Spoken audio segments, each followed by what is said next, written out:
नमस्कार.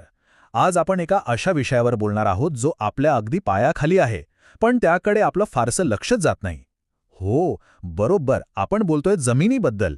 पण जमीन म्हणजे फक्त माती किंवा दगड नाही, तर ती आहे आपल्या जीवनाचा मूळ आधार, एक महत्त्वाचं नैसर्गिक संसाधन. चला तर मग आज या मौल्यवान संसाधनाचं महत्त्व जरा खोलात जाऊन समजून घेऊया. एक साधा प्रश्न आहे, जेव्हा जमीन हा शब्द कानावर पडतो तेव्हा डोळ्यासमोर काय येतं? बहुतेकदा माती, खडक किंवा फार तर एखादा रस्ता. पण जमीन म्हणजे खरंच एवढंच आहे का? अजिबात नाही. जमीन म्हणजे पृथ्वीच्या पृष्ठभागावरचा तो घन भाग, जिथे जीवन फुलतं, जिथे ते वाढतं. आपला जन्म घ्या, आपलं आयुष्य घ्या आणि आपला शेवटसुद्धा, सगळं काही याच जमिनीवर अवलंबून आहे. ती खरं तर आपल्या अस्तित्वाचा पायाच आहे. आणि सगळ्यात आश्चर्याची गोष्ट म्हणजे आपल्या पूर्ण पृथ्वीच्या पृष्ठभागापैकी फक्त 29% भाग जमीन आहे. बाकी 71% तर सगळं पाणीच आहे. याचा अर्थ काय की ज्या जमिनीवर आपण इतके अवलंबून आहोत ती किती दुर्मिळ आणि किती मौल्यवान आहे, नाही का? विचार करा, ह्याच एवढ्याशा तुकड्यावर अब्जावधी लोक आणि असंख्य जीवजंतू अवलंबून आहेत. तर मग ही मर्यादित जमीन आपल्यासाठी इतकी महत्वाची का आहे? असं काय आहे तिच्यात की तिचे उपयोग इतके अमूल्य मानले जातात? चला, आता हेच पाहूया. सगळ्यात पहिला आणि सगळ्यात महत्त्वाचा उपयोग आपलं अन्न.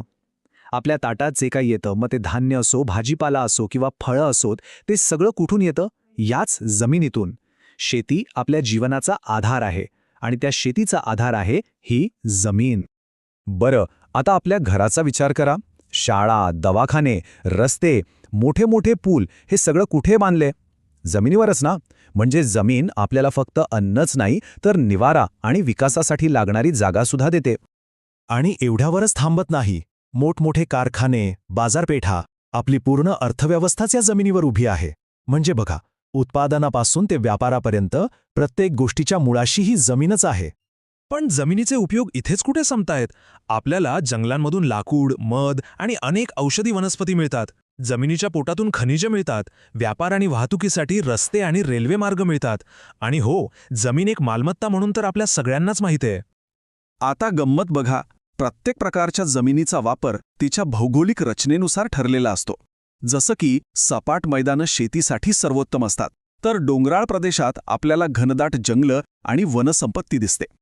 उंच पर्वत पर्यटनासाठी प्रसिद्ध आहेत आणि नद्यांच्या खोऱ्यांमधली सुपीक जमीन तर शेतीसाठी जणू वरदानच आहे. म्हणजे प्रत्येक प्रकारच्या जमिनीचं आपलं एक वेगळं महत्त्व आहे.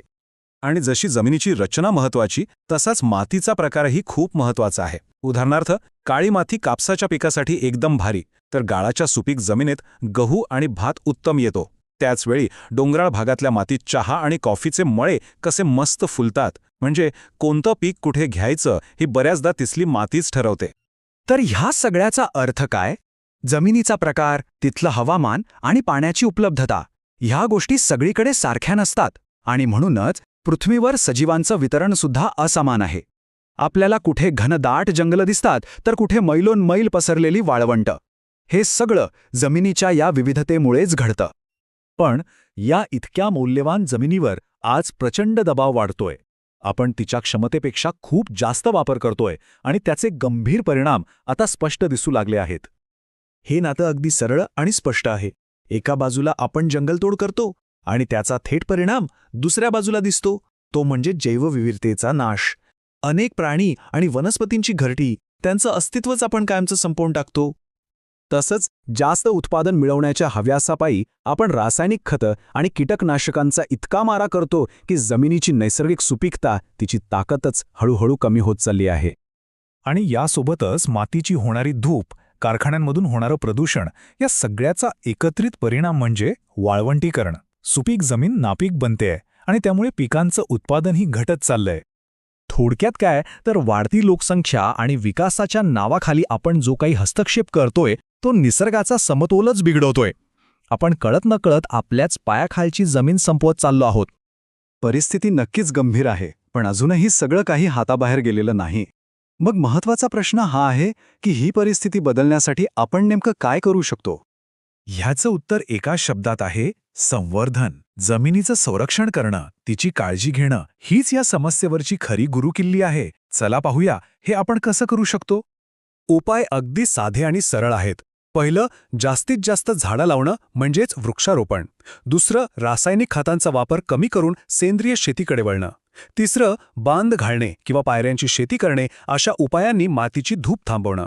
आणि चौथं आणि सगळ्यात महत्त्वाचं, जमिनीचा वापर विचारपूर्वक योग्य नियोजनाने करणं. पण एक गोष्ट लक्षात ठेवली पाहिजे, हे फक्त सरकारचं किंवा काही मोजक्या संस्थांचं काम नाहीये. जमिनीचं रक्षण करणं ही आपल्या सगळ्यांची एक सामूहिक जबाबदारी आहे. यासाठी आपल्याला फक्त 3 साधी तत्त्व पाळायची आहेत. 1. नैसर्गिक संसाधनांचा वापर फक्त गरजेपुरताच करायचा. 2. ही संसाधनं आपल्या पुढच्या पिढ्यांसाठी सुद्धा जपून ठेवायची. आणि 3. पर्यावरणपूरक पद्धतींचा आपल्या दैनंदिन जीवनात अवलंब करायचा. तर आज आपण काय समजून घेतलं की जमीन ही फक्त माती नाही, तर ती आपल्या संपूर्ण जीवनाचा आधार आहे. आपलं अन्न, आपलं घर, आपल्या सगळ्या मूलभूत गरजा ह्या जमिनीवर अवलंबून आहेत. आणि म्हणूनच तिचं योग्य व्यवस्थापन करणं ही आजच्या काळाची सर्वात मोठी गरज बनली आहे. आणि जाता जाता फक्त एकच गोष्ट लक्षात ठेवूया, जमीन वाचवा, जीवन वाचवा. कारण जमिनीशिवाय जीवनाची आपण कल्पनाही करू शकत नाही. जरा विचार करा, या अमूल्य वारसाचं रक्षण करण्यासाठी आपण आजपासून काय करू शकतो.